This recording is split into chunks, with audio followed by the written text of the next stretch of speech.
Hill and Alan Carter. The front row then, just 4 of them on the front row. Newton doesn't go. Bosworth on pole, Brown, Wolsey Coulter, the Ulsterman, and Grand Prix runner Neil Mackenzie out there riding a Yamaha, partly as a support man, I think, to Brown. The sun is out here at Brown's for this 12-lapper. The final encounter in the 250cc title chase, and 36 riders all safely away. And believe me, this is going to be a really frantic one. They're all round Paddock Hill Bend up towards Druids, and that's Bosworth leading from Alan Carter, number 2. So number 3, Nigel Bosworth, the man who has to win this race, or certainly needs to win this race to clinch the title, is being chased by Alan Carter. But Bosworth on the Yamaha, out in front, looking hopefully, for him that is, for his first ever national title, and that will be something very special, and it'll be not a little tense, I can assure you. In 3rd place, the man who desperately wants to win as well, carrying the number 1, Paul Brown. So Brown is in 3rd. There he is on the Yamaha, Paul Brown, carrying the number 1 in 3rd place. Bosworth, though, leads. Alan Carter on the Honda, who's had an up-and-down season, I think it's fair to say. In 6th place in the championship, Carter. He's had 1 win, 1 3rd, 1 6th place, and he hasn't finished 2 of the races. So if he'd scored in the other 2, it would have been different. Number 12 in 4th place is Mark Barker from Gainsborough, who started on the 2nd row. So Mark Barker going well. And Mark Barker is in 7th place in the championship. Nigel Bosworth leads, however. As the sun comes out, the capacity crowd here at Brands Hatch will thrill to this one, I'm sure. They're a bit strung out, but there's a good 1-2 going at the front. Alan Carter showing tremendous form.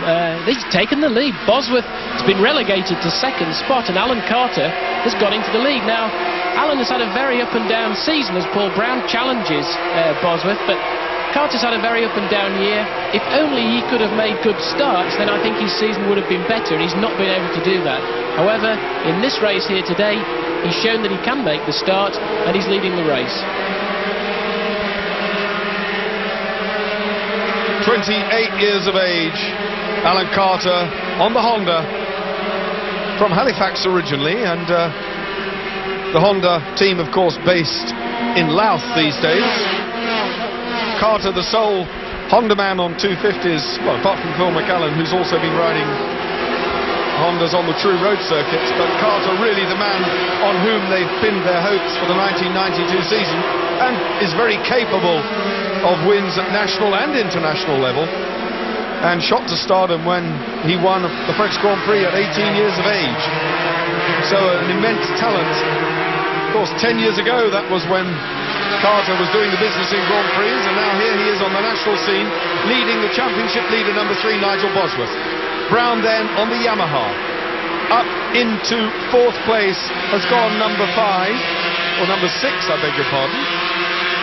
That's Steve Sawford. So, oh, this time it's Mackenzie, of course. Mackenzie, I beg your pardon. So Neil Mackenzie, the 500cc Grand Prix man, started from the front row. Mackenzie then up as a backstop to Paul Brown's Yamaha effort into 4th place. So nothing to separate this top quintet, sextet in fact. Just look at them. 1, 2, 3, 4, 5, 6 down into Graham Hill Bend. Carter leads. Then Nigel Bosworth, and it looks as though Bosworth has got a problem. Nigel Bosworth, number 3, has slid right backwards. Bosworth on the left of your picture, devastated. Nigel Bosworth's Yamaha has expired, and with it, the 1992 250cc Championship. Bosworth just cannot believe his bad luck, and he knows it's gone. Poor Nigel Bosworth, a mechanical problem. Roger, what else can we say? In 10 years of racing, not to have won a domestic championship and then be at a point where you have a 7-point lead in the final race, that's how it must make you feel. My heart goes out to Nigel Bosworth. He's a nice guy, and you don't often get the chance in a season to actually win the championship for one reason or another. Well, that's handed the championship, I guess, almost on a plate now to number 1, Paul Brown, who looks like retaining the title for the 2nd consecutive year. Alan Carter, though the race leader, is determined to at least finish the season with a win here at Brands Hatch, and if he does that, it'll make 2 wins in the series so far. So Alan Carter, obviously a dynamic force. What can I say? Poor Nigel Bosworth. I keep harking back to the sight of Nigel Bosworth on his knees on the grass, totally dejected, devastated, and well, the expression and the gesticulation says it all. Nigel Bosworth is heartbroken because he knows it's gone. Something on the Yamaha broke, and our condolences go to him. What bad luck. Carter number 2 then out in front. Paul Brown will have received the message past the pit that he wanted to know that Bosworth is out of the running. That's not the way he would have wanted to have won the title, though, is it? The interesting thing now is that Mackenzie was put in this race, or drafted in by the Yamaha team, to try and protect the championship in favour of Paul Brown. That would have meant that had the situation come down to the wire where Mackenzie, and there is Mackenzie on bike number 5, and Hayden's got in front of him, James Hayden, number 22, that would have meant that Mackenzie would have had to have finished behind Paul Brown. That situation doesn't apply now with Bosworth being out. So if Mackenzie can win, of course he will. It'll be an interesting experiment to see whether in fact Mackenzie can get to the front, because it's been rumoured fairly strongly that Neil Mackenzie would like to get back into 250s in the World Championship arena for the 1993 season. So 250s at Grand Prix level would appear to be the target for Neil Mackenzie. If he can't win a national, then he's got fat chance in the Grand Prix. That's all I can say. We ought to be seeing Neil Mackenzie at the front of this pack, but certainly Alan Carter now coming under a little bit of pressure from Paul Brown.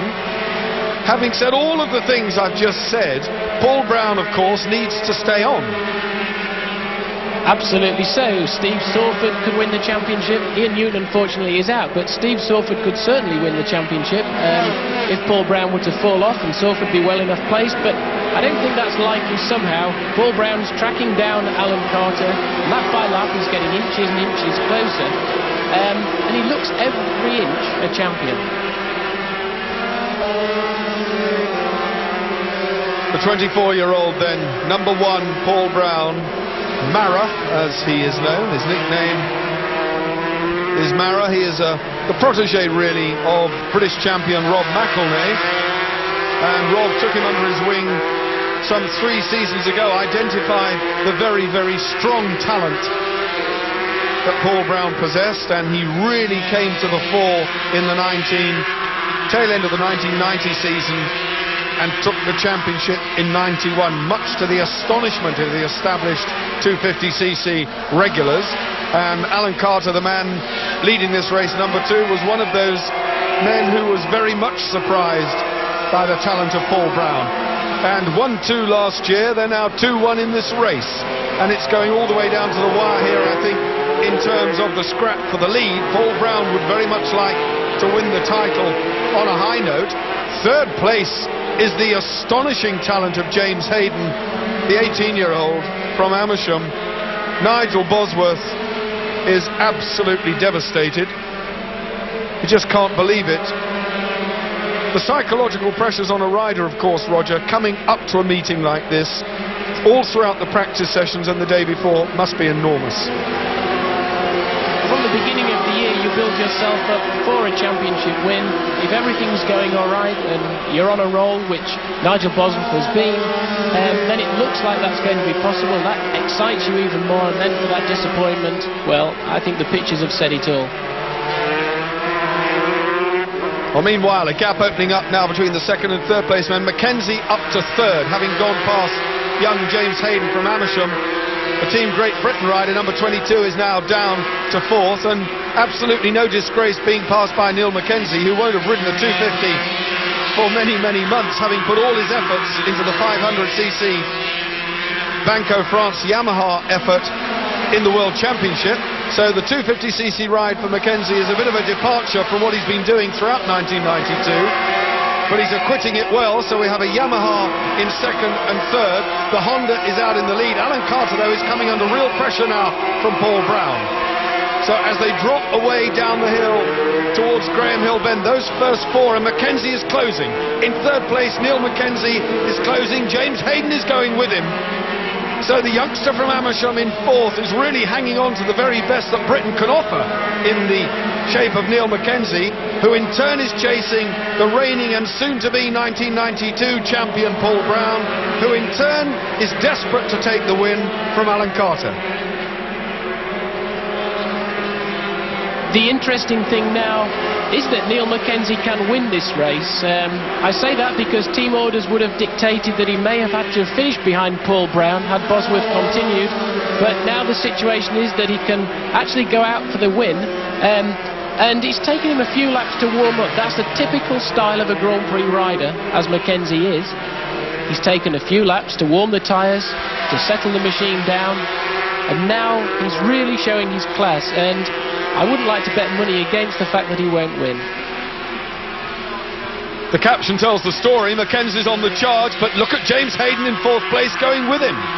So young James Hayden is really going to have a go here, and we saw him putting a stunning display in at Alton Park. He was all over the place on that occasion, on and off the grass. Mackenzie on the inside at Paddock Hill Bend, but Paul Brown just closed the door. Team orders obviously no longer apply because there's very little for Mackenzie to hold back for here. The threat in the shape of Nigel Bosworth has gone. Paul Brown needs to get in front of Alan Carter because nibbling away at his back end is a very determined Scot, Neil Mackenzie, on the other Yamaha, who would like to finish his season with a win here at Brands Hatch and also maybe prove to himself. And Paul Brown slowed dramatically then. Carter rocketed away. It looked as though there was a problem with Paul Brown. Might have been a missed gear. Mackenzie has taken advantage. The two Yamaha men side by side, but Mackenzie's on the line. Neil Mackenzie, no. Across the front goes Paul Brown. Swooping round again, and look at James Hayden riding out of his leathers in fourth place. Another brilliant talent, the youngster. Paul Brown actually tried to take the corner too tight and messed his entry or exit from the corner up, which determined his speed along that back straight. I've talked about how important that is. But Carter's doing an outstanding job, and I can't help but think that he's going to be absolutely over the moon with this performance. Mackenzie's doing all he can to try and get past Paul Brown, and Hayden's there watching and waiting. Hayden, of course, the youngster, the wild card in the pack, if you like, but we've certainly got a race on our hands here now. Your words, not mine, Roger. The wild card James Hayden, who lists among his hobbies off-road riding and mountain biking. Well, let's hope he keeps the off-road riding to some other time other than here at Brands Hatch, because he's really mixing it with them now, and I don't think he's going to be happy with fourth place. Mackenzie then still in third. A bit of pressure coming from James Hayden, having been relegated to fourth. He wants the third place back again. Alan Carter, the Honda, going really well, the RS Honda of Carter, going very well ahead of the reigning champion. James Hayden having a good sniff again to see if he can grab third place. A look over the shoulder from Paul Brown, who is maybe just a little bit puzzled as to the aggressive tactics of Neil Mackenzie, who's proving to be not only a good backstop for him on Yamaha, but also a fairly aggressive adversary. Carter, Honda, leads Yamaha, and Hayden on another Yamaha in fourth place. The man who was missing from this race and would have given it a bit more sparkle as well, if that needs any more sparkle than what you can see at the moment, of course, is Ian Newton, because his Aprilia very quick, and sadly problems in practice meant that Newton couldn't start on the Aprilia. But James Hayden still in fourth, Mackenzie still in third. Alan Carter would have liked to have cleared off, but it's not going to happen, is it? It's certainly not going to happen. Mackenzie, I can't quite understand Mackenzie's tactics. I've ridden with him many times in the past on 500cc machines. I've always thought that he specialised and was at his best on this capacity class, which is the 250cc machine. I do believe that he would like to go that route next year in the World Championships, and I think his performance here today is outstanding, considering he didn't get the word that he could ride the bike until Friday morning. Brown then, as you can see for yourselves, has gone ahead of number 2, Alan Carter. who won't be happy about that, is going to have a go back, and Carter moves out of the slipstream, almost touched Brown, and he's got it, he's on the inside. Oh no, Brown is across again. Unbelievably close stuff. Alan Carter looked to be lacking just a little bit of speed there, and he's almost throwing caution to the wind, and Brown has gone. Paul Brown has gone, so the championship has gone for Paul Brown, and Alan Carter pushed him into making that mistake. Now this is leaving it wide open. Steve Sawford is in 8th place. Steve Sawford, number 6, is in 8th place. So not only is Nigel Bosworth not going to win the championship, Paul Brown is not going to win the championship. This is a replay. You see Paul Brown, bike number 1. He just goes in far too fast. The front wheel folds underneath of him, and that's his race over. He didn't really need to push that hard. He wanted to win the race, and I think he's probably wanted to beat Mackenzie more than anything else. What an eventful final round to the 250cc Supercup here at Brands. And here's Bosworth being given the news. Bosworth just cannot believe it. He just cannot believe it. It would have gone to him in any case. That's all he needed, to be told that at the end of the day. That's insult to injury. Nigel Bosworth is absolutely distraught. And here is Steve Sawford from Tempsford in Bedfordshire. Steve Sawford from the family motorcycle business down there in Bedfordshire is in 7th place and is on target for the championship win. Sawford, in fact, is 10 points behind.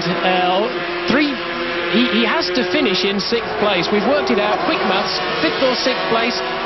He's now got that bunch to get ahead of, and it really is going to go right down to the last lap.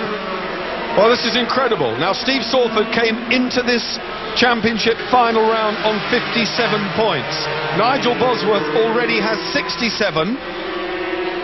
So if Steve Sawford doesn't, I mean, the permutations are unbelievable. He has to get in 6th place to make sure of the title away over the hill. Sawford then still in the thick of the action, but he'll know now. The pit crew will be telling him exactly what's expected of him. And number 4 right with him, Wolsey Coulter from Portadown. He's gone ahead. So Sawford has gone ahead of Coulter, and he's on the charge. Steve Sawford then sniffing victory, and the man who has ridden so consistently, scoring in every single round. 3rd at Donington, 4th at Mallory, 5th at Snetterton, 7th at Cadwell, 7th at Alton Park, needs to finish in the top 6 here at Brands Hatch to be sure of the 1992 Super Cup title. What an incredible situation. I've got accurate mathematics now, and Sawford needs to finish in the position that he's in, and that is 5th place. That will give him 11 points, and having said that, Coulter's challenging. It's neck and neck. He needs to finish 5th for 11 points to give him the championship win. If he fails to do that, Bosworth can still win the championship. Well, I wonder if Nigel Bosworth has done the mathematics for himself. He's still wandering around, shaking his head. He'll have his computer in his hand and he'll be frantically hitting the buttons. This really is an unbelievable situation, and the ups and downs of motorcycle racing are here for everyone to see. Oh, so certain it was going to be for Bosworth, and oh, so certain it was going to be for Paul Brown. Not so for either of them. Bosworth broke down, Paul Brown threw it away, luckily without injury, of course. And now this, the battle between Steve Sawford, heading for the line. Sawford gets victory over Wolsey Coulter, and that means 5th place in the race is enough to clinch the title. Would you believe it? Because he can't. Nigel Bosworth totally dejected.